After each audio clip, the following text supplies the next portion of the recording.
I'm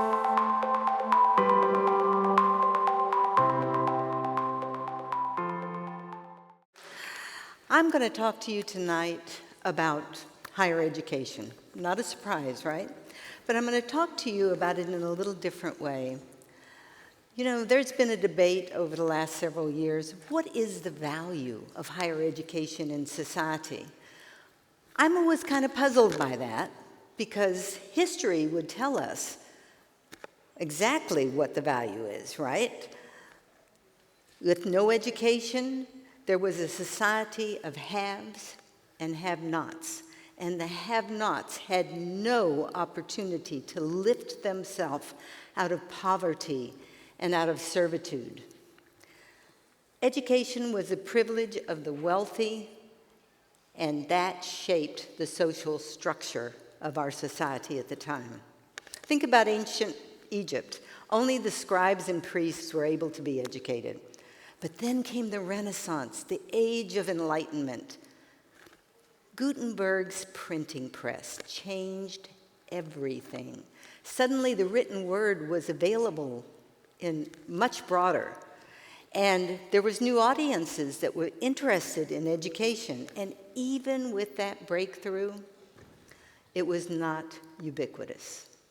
But it was an important foundation because the advances that we saw in the 19th and 20th centuries catapulted education into a worldwide initiative.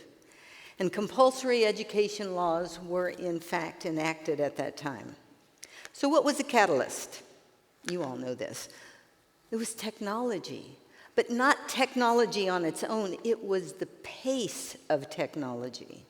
Things that would normally take decades to occur were now happening in a matter of months. And universities realized that they had to change the way that they were providing their curriculum. They needed to focus on things like critical thinking and digital learning. They needed to focus on how we could turn our students into global citizens. And lifelong learning and professional development was crucial because technology changes so quickly. If you do not constantly upskill, you will be left behind. So we find ourselves at a very unique intersection of multiple inflection points, and we could go any way. Think about it. We have AI and the future of work. We have trust and truth in an age of misinformation. We have commercializing knowledge versus providing it for the public good. And you all have this one, the inundation of information versus knowledge application. So what will we do with this? I want you to think about what would happen if we didn't have research universities. And in Tampa Bay, what would happen if we didn't have the University of South Florida? What would you miss? Well, the first obvious thing is you'd miss the learning opportunities, both inside and outside of the classroom. Our research universities are actually preparing the next generation of scientists and engineers and innovators to come into the world and take their place and take us to the next level. You know, at the University of South Florida, we really focus on providing a world-class educational experience for our students. And we do so at a competitive price, another thing you've been hearing about. As a matter of fact, for the last 2 years in a row, we have been designated the best value of all educational institutions in the state of Florida.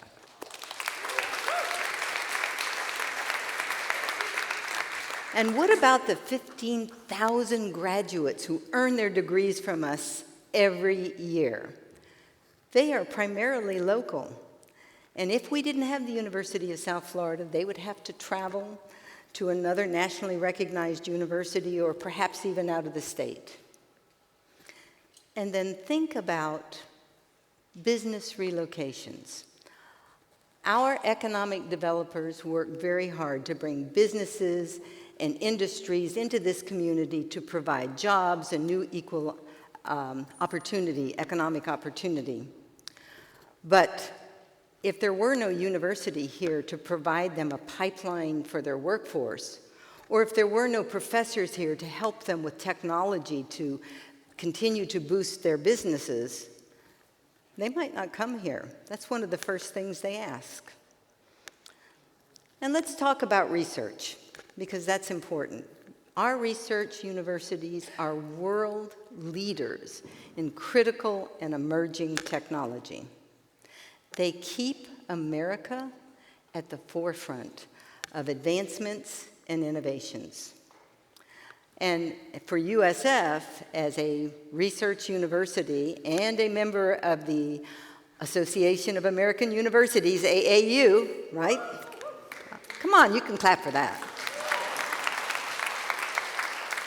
USF is at the cutting edge of research in all kinds of areas, including AI that we were just talking about, cybersecurity, environmental and oceanographic sciences, and in medicine.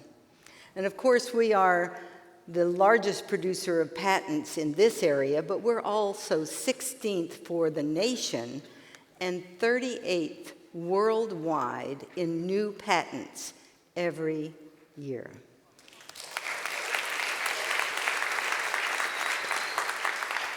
And it's that productivity that fuels our Tampa Bay innovation economy.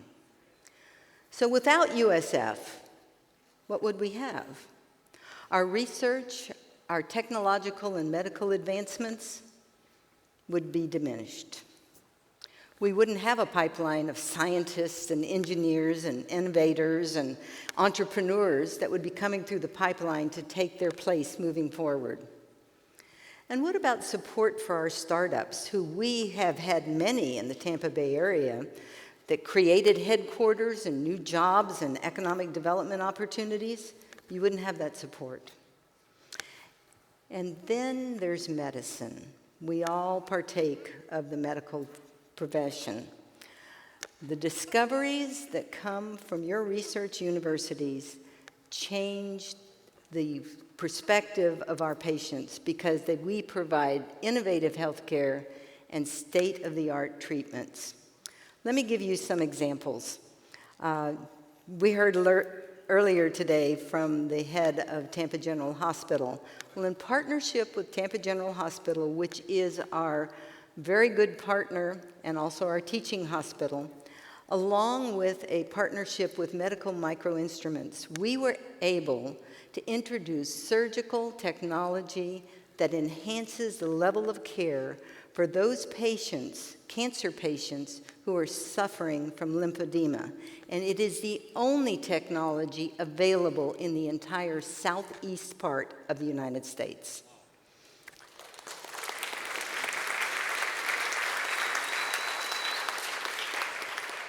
And in our cardiology department, just recently, you just read about this in the paper, we had one of our physicians that have created a 3D printed heart that replicates the function of a functioning heart so that you can simulate your procedures here before you have the surgery on the patient.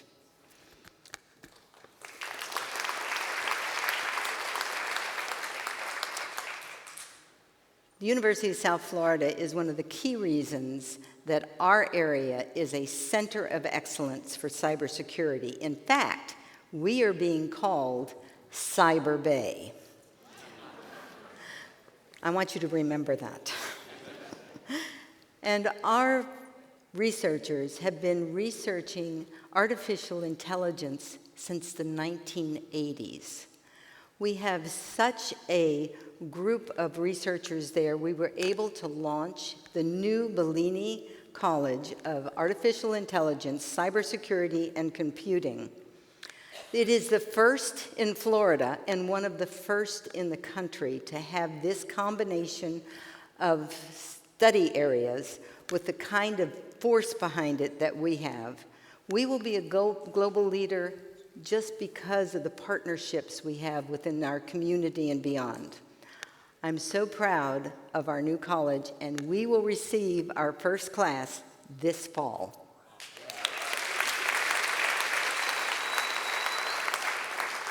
And finally, this community, of course, was greatly impacted by the 3 storms that we had last year. Our Environmental and Oceanographic Sciences group was on the job with information on planning, on hurricane preparedness, on coastal resilience, providing information to our populace to make sure that they were knowledgeable and that they were safe. And so now let's talk about economic impact, because, a university is not just an educational institution. They're actually engines of economic growth. And for USF, our economic impact every year is over $6 billion. Let me give you a frame of reference for that. That is the equivalent of some 10 to 15 Super Bowls in the same community every year.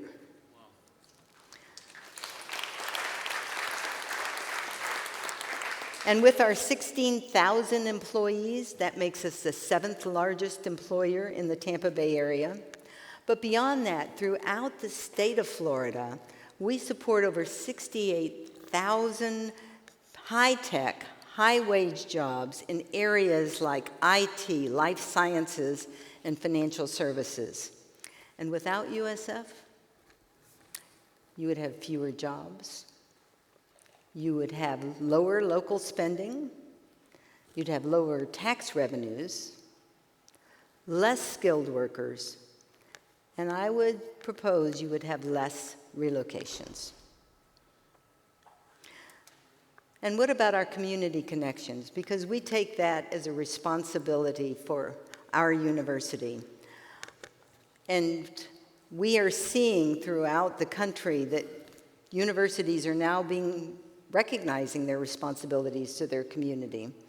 At USF, we have dynamic partnerships with businesses and governments and community organizations and hospitals, all focused on the prosperity of the area. I want to give you some examples of some of the things that we're doing. We have the Mobile Nurse Medical Clinic, which is providing medical care for underserved areas in our community. And they also have another facility that's on the port of Tampa so that seafarers that come into the port will be able to access medical care right there. And this is so important to our supply chain that we keep this healthy. We support Tampa's redevelopment effort for Uptown. Why? Because we understand it's important to breathe new energy and life into the communities that surround our campus. And we are a vibrant area of activity. We have festivals and concerts and summer camps and athletic events almost every day. And all of our performances in the College of Arts and Sciences are free to the public. This is something we do because we know that it's important for us to be involved and to bring our community together. So we like to say out at USF that behind every great community is a great research university, and vice versa. And in fact, USF is an engine of progress and opportunity. And that is the value of higher education to society. I hope I've made the case for that. Collectively, we provide access to transformative opportunities for individuals to empower them through our research and through our education. And the impact of research universities go far beyond our boundaries. We are the bedrock of innovation, of economic growth, and of societal advancement. And that drives the progress that shapes our world. Our research universities, they play a vital role in ensuring that we remain on the forefront of technological change. And I would say to you that together we can all build a better future as we move forward, and we'll be more prosperous because we are focused on our education. Thank you for your time.